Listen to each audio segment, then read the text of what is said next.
I need new music. This is the JJO Discover New Music Podcast.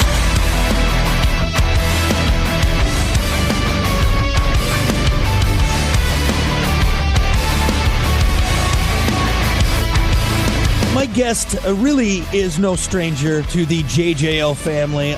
We've been with you guys for how many years? I think since we started, Sevendust has been a part of the JJO family. You guys have been there since the beginning of our career, man, and it's been a pleasure to have known and grown up with you guys and grown up with the community, the towns, and everyone around the area, man. It's been a blessing for us. Well, we got the good end of the deal here, man. We get Sevendust over all the time. I tell you what, I think we're doing really well with this deal. I love it. Right on. Lajon Witherspoon of Sevendust joining us today, and let's get right to it, man. 14th studio album. We're inching up, and I don't want you to feel old with this statement, but we're inching on 30 years of Sevendust, multi-generations, maybe even some grandfather Sevendust fans taking their grandkids to Sevendust shows. Absolutely. What an incredible sight to see now. I turned 50 last year. I feel like 50 is the new 30s almost, for anyway.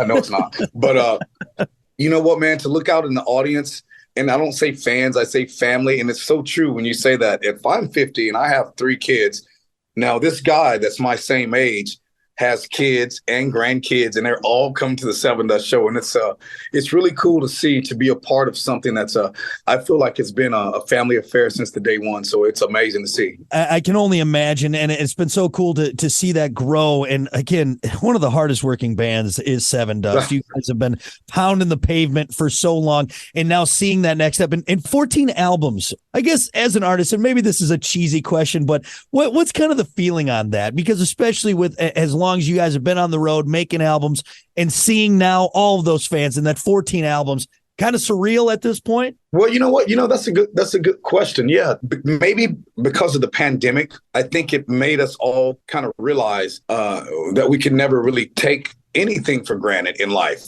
not just our jobs, but our families and everything. But I think it kind of put us in a perspective of, wow, when they do let things back to normal, we will be the last people to go back to work anyway, because concerts were always like this and everyone's that close. So It was very scary. And I think with writing this album and going back into the studio together as a band and as family, and us not being able to be together too because of the pandemic, once we got back in there, I just felt like that energy was focused on the future and what things would be like after we got out of that. And that's what we were able to do.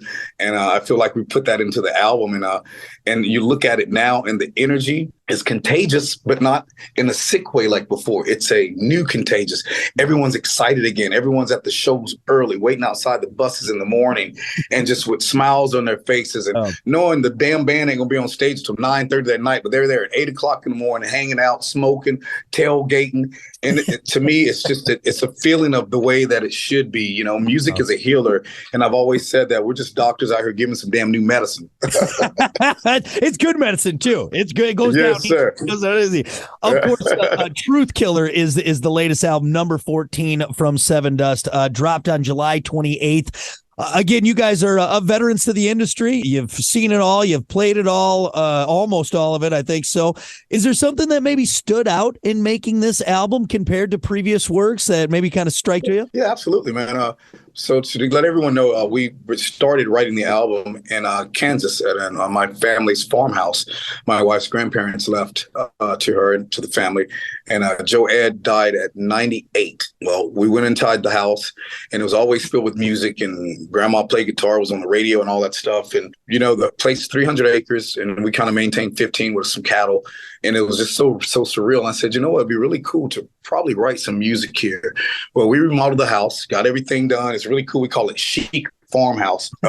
Hardwood floors. Bathrooms are white marble from the floor to the top. It's incredible. You walk in the farmhouse, you're like, what's going on in this farmhouse? Anyway, so brought Clint out. We wrote a couple of songs, and we looked at each other and said, we have to get the band here.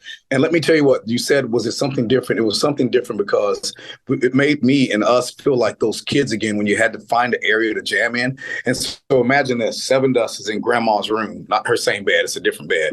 But Morgan's drum set is in the front of the bed. Benny's in a stool with his bass. John's got his guitar. Clint's behind the computer recording everything. I got a mic right there.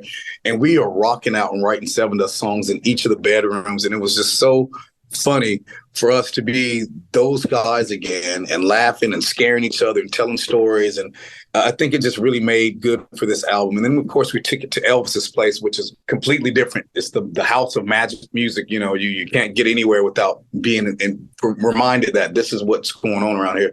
To move into the mansion from the farmhouse, it just, you know, it was just a good transition and already comfortable with Elvis and feeling like family. And it just made it made a good trip for this album. I'm not saying that the other albums weren't easy, but for some reason, this one was just very special, I think, because the time apart made us closer. Did you feel like maybe you got a little bit of that innocence back? Absolutely, man. Us drilling outside, you know, the family showing up, me popping fireworks out there in the country because you can do it all. And yeah, I remember one morning, the innocence, you say that. One morning, John was getting ready to take a run. And I always say, you know, be careful because it's a dirt road. And it's in the country. You might get chased by somebody's dog. I'm just saying, I don't even know whose dog, but you can get chased. He's like, yeah, I got my bear spray, whatever. And he's drinking some coffee and he's looking out the window. And I remember him saying, hey, man, I think the baby, what do you call it? The calf is outside the gate. I'm like, no, it's a new gate. There's no way. I said, you're probably just looking at it differently. He's like, okay, yeah, whatever. Took a sip of coffee. He's like, no, come here, man. Look, it looks like it's right there. I look out. Sure enough, there's a calf out of the gate. I'm like, how do you get out of the gate? We got to go. You got to help me round him up. And I remember laughing at John, doing his arms like this in his running gear. And I'm like, stop doing that. You're freaking him out. Oh my God. we got the calf back in the gate. He went on his run and came back and we wrote some more Sevendust songs. So oh my God. You can't ask for a better story. And that does bring up a question. Out of all the guys other than you, who's the worst farmhand? Who just can't cut it in the country life? I know Ben is a country boy. I mean, that country boys. If any, I think I would say maybe Morgan wouldn't be the one. That was yeah, he didn't have anything to do with that. Yeah, man. He would go out there and take pictures and stuff, but yeah, I don't think he'd be able. He wouldn't want to wrangle one up with me. Right. He doesn't have his lasso worked down. Oh my God. There you go. And now let's actually go back because you mentioned Elvis. Obviously, Elvis, your producer for that. People don't know Michael Elvis Basquiat, legendary. And this is your third time working with him, and you kind of touched on that. But why is that relationship, that cohesiveness, so important? You know, for the sound and what you're trying to accomplish with Truth Killer and previous albums. But sometimes you get with someone and it just works. And I feel like if it ain't broke, why are you trying to fix it? Kind of thing. Elvis is incredible. His place to me, even still to right now, you can't get it out of your mind. It's like the farmhouse. If you ever remember being a kid, I'm 50, so I can remember this. The after school special show that would come on, and this one episode, I remember it. And it was this magic house that all the kids always want to go into, but they could never go into because they were always scared or whatever. I forget how they ended up getting in the house, but once they got in, it was like, this is the magic house. That's what Elvis's house is like. Once you go through those doors, you're like, we can jam in here. Wait a minute, we can jam all over this place. We don't even have to go in the studio yet before we can create. He's already got us a room set up in this big, beautiful room, live room. Then in another room, there's guitars, vocal set up in the bedrooms, a vocal set up, guitar set up in another bedroom. So there's a constant working area around from upstairs to downstairs, the indoor pool. I mean, it's just like you don't have to leave the house. And that's what we do. We get up from noon or 11 until midnight. That's our schedule from Monday through Saturday. Maybe we take off Sunday or Saturday, whichever day that we decide to take off. But that's how we do it. We bang it out, man. We work hard. And working with Elvis is easy. And the team is family, Jeff and Porterhouse. It's like, it's crazy how well we work together. And then when I go in there to do vocals, I might let the guys hang out for like maybe first verse of a song. And I look over to Elvis and I say, and then everybody's out. Next thing I know, somebody's looking in the mirror at me, looking in the window like, hey, I know you just kicked us out. But that's how we do it, man. We like to get down to business. Well, again, Truth Killer, the latest album. Again, it's out now. 14th studio album is what we're talking about for everyone out there. And everyone listening right now already knows because they're diehard Sevendust fans and everyone's already had it marked on their calendars. So we're excited that we finally get it. Listen, rate, share, subscribe. Discover new music now at WJJO.com, in the JJO app, or wherever you get your podcasts. Rock has a new interview every Thursday evening between 6 and 7. 94.1 JJO. I need new music. This is the JJO Discover New Music Podcast. I shut down, I'd rather be left out. I used to need so much more from you. Now I'm a bit colder. No, You got a favorite track on the album? I ask that question a lot, and it's always interesting to see if there's one that maybe speaks to you. Man, on this album right now, I think just so many are my favorite. Each one of these songs are very special because I remove myself also from the album after we record it. So I'm, again, now learning it. I really don't like to let it dwell on me. And then when it comes out, I'm tired of it already because I've been listening to it for 3-4 months. So the album is really, I feel like it's really special in each song. But, something very, I guess Might Let the Devil Win is very special too, because it's something that we put out that I feel like a lot of people are like, oh man, that song's weird. But I feel like it could possibly be one of the heaviest Sevendust songs that we've done. If you think about the way the song is constructed and music, the way that I look at it, I go to a symphony. And it's so funny. You see people like being all proper and everything, which is fine. I love that. I love being classy and all that. But it's some of the heaviest shit. You got people on strings that are doing this and strings and shit are busting, smoke going everywhere. You know what I'm saying? They're rocking down there, man. They're shredded. You know what I'm saying? So, I look at music differently than I think a lot of people. Well, again, there's not a bad. And everything. You know what? Everything and Fence are in the set right now. And we're getting ready to put like Truth Killer in and on the next tour. So all these new songs are my favorite, man. But yeah, everything right now, performing it live, it's so funny. You never know how songs are going to go over well. Fence has been going over great. And everything the other night, I noticed that I was like, oh my God, where are we at? We're maybe in Connecticut or something at Foxwood Casino. Am I saying it right? And all of a sudden, I'll tell you what, the crowd was dancing right when it came on, and I kind of looked around at the guys and I was like, they're getting it, they're doing it without anything. They were all just bouncing, so that was good. That was a good thing. Just feeling it, man, because I know you put out that new album, and especially for as long as you guys have been doing, it's like, oh, I hope people don't just use this as a bathroom break or to go get a beer. So it's nice to see when they're already vibing it. Absolutely, man. In the days of getting the albums due is so crazy because you get on the radio and they might play 1 or 2 songs and then people lose interest. I just hope that this album is one of the albums that people really listen to and go down, and hopefully this is bringing us out of the darkness that we were in the past. I don't think you have to worry about that. There's not a bad second on that album, and we are getting it again. Truth Killer out now, 14 albums in. Again, I've mentioned that, and I hope I'm not beating that across your head and going, oh my God, am I getting old? Am I getting no, guess what? It's a pleasure. I'm proud of that. Is there a number that you guys are going to be satisfied with? Are you going to Rolling Stones it all the way until you can't anymore? Well, we're going to have to pull you off the stage? You know what, man? I feel like it's a new beginning for us for some reason with signing a new record deal and all the energy behind it and the excitement. So I don't know when there's a time. I know it's one day we're going to have to stop, but I don't want to put out there in the press that, we'll get ready to shut it down next week. And then we're doing the end of the life tour and then show back up a month later talking about that was our farewell tour. No, you know who I'm talking about. Some cats out there. There's a few. Guess what? They're some of my friends, and I know them. I'm like, hey man, I just saw you on a golf cart waving to the audience with a Frank Sinatra song playing at the end, like it was the last time you were ever going to do anything again. Right. Guess what? I bought the farewell tour T-shirt, and now I got to buy another one. It's ridiculous. Exactly. So I hope that we can continue like that, man. Good. Yeah, we do too. We don't want it to. Right on. Right on. I love it. All right. Well, hey, we're gonna do rapid fire, but I have one more question, and this is I'm going to go back a ways into the early days of Sevendust. Now, for legal reasons, many years ago, you guys had to change your name. All right.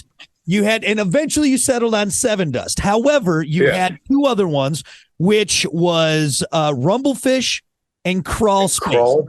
If you didn't have to change it to Sevendust, did you like Rumblefish or Crawlspace better? What would you have stuck with? Probably Rumblefish.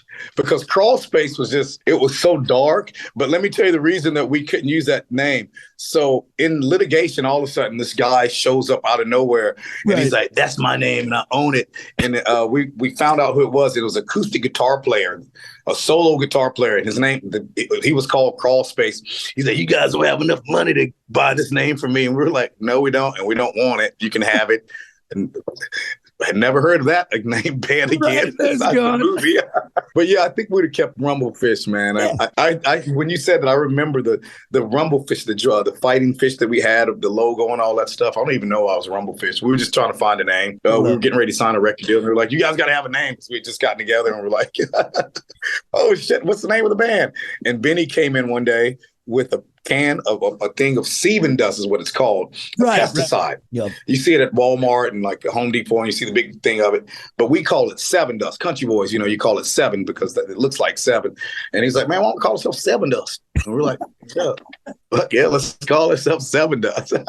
Now I feel like we're all created from dust, and seven's a heavenly number. And they were like, "Oh man, you're just high." But so anyway, but I still maybe a little high. It's fine. It works. Exactly. Here we go. But it ended up working out, and what an interesting story to still to this day to be talking to you about something that we started 20, 30 years ago, man. It's a pleasure, and thank you for taking the time to let me share, and you share it with me. Oh, man, pleasure's all mine. And for everyone listening, Sevendust can do no wrong, and we're so happy. The 14th album, Truth Killer, out now. Okay, now that the important stuff's out of the way, let's do a round of rapid fire, and I'll get you on your way. Okay, no wrong answers, Lajon. Not you. Just go with your gut, and we're going to learn a little more about you. All right, first one. Everybody was kung fu fighting, or everybody Wang Chung? Oh, everybody was kung fu fighting. That's a good choice. Wang Chung is fun, but let's kung fu fight. I like that. Everybody was kung fu fighting. Yeah, that's good jam. It's a good jam. B-side. Yeah. Choco Taco or Flintstone Push Pop? Oh my God, Choco Taco! Come on, that's fair. I know that seems silly. I shouldn't. Choco Taco. Yeah, all right. So what's so funny? This rapid fire. Sorry. So at the hotel downstairs, you go, and I normally don't eat desserts, but in the last 2 nights since I've been stuck in Nashville, I've gotten a Nutty Buddy, the old school things. And I'm eating them, and they're great. I can't wait to get one tonight, too. So, anyway. All right. If we see you on the next tour and you're a little more jowly, back, you got in those again. Oh, no. Yeah, I'll work it off on that damn hot-ass stage. Don't worry. There you go. Soaked jeans or damp socks? Damp socks. Yeah, damp socks. Less chafing with the damp socks, I understand. Yeah, definitely. Yeah, because I always rock my socks in my flop anyway because I don't like my feet to get wet, so I'd rather have damp socks. Yeah. My wife doesn't like that. I wear them everywhere. I'm like, I'm comfortable. She's like, you look cool from the head up into the socks with the flops. Why do you do that? I'm like, because who's looking? We're going to our favorite restaurant for dinner. Who cares? We're regulars there. They're not looking at my feet. Anyway, so I'm sorry. No, wait, question though. Is it the thong style flip flop? I used to do the thong, and she didn't like the camel toe on those. That was the original camel toe. So I really got rid of that. So now I do. She got me Gucci flats. So I roll those things are about the bottom of them things about to fall off. I can take them back to Nordstrom and get another free pair. You take them back, they'll give you another pair.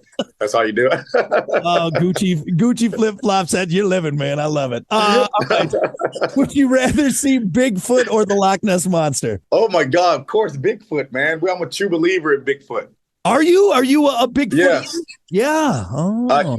Yeah, my family. I can't do it without my family because my wife, she's always into the shows. But we were just in Connecticut, and definitely the area that we're in, there's definitely some Bigfoots around there. I've seen a few, and that's just at the local drugstore. That's just right there. There you go. All right, last one. Would you rather fight a man with bear arms or a bear with man arms? I would have to say a man with bear arms because the man would not still be as strong as the bear. Maybe just the arm. He probably wouldn't be able to pick up the damn bear arm. So yeah, I'd rather fight him. Yeah, but the bear will whip your ass with some man arms because he's still got. I'm going. Yeah, I'm going with the man. I don't know. We gave the bear thumbs. What are we doing? That's a terrible idea. There you go. Exactly. That's my awesome, goodness. man. All right. Well, thank you for humoring me. More importantly, Lajon, thank you for talking new music. Sevendust, Truth Killer. It's out now, and we cannot wait to see you guys back in the area Hey, again. Thank you man, so much. thank you. I love you, man. And thank you guys for all the love and support. We've grown up with you. I look forward to seeing you. Let's have a beer. Let's talk and keep up. Well, we'll do it, buddy. We'll talk more fighting weird mythological creatures together. That's what we'll do. Yes, I love it, man. Take care, brother. Lajon, thanks, brother. I appreciate it.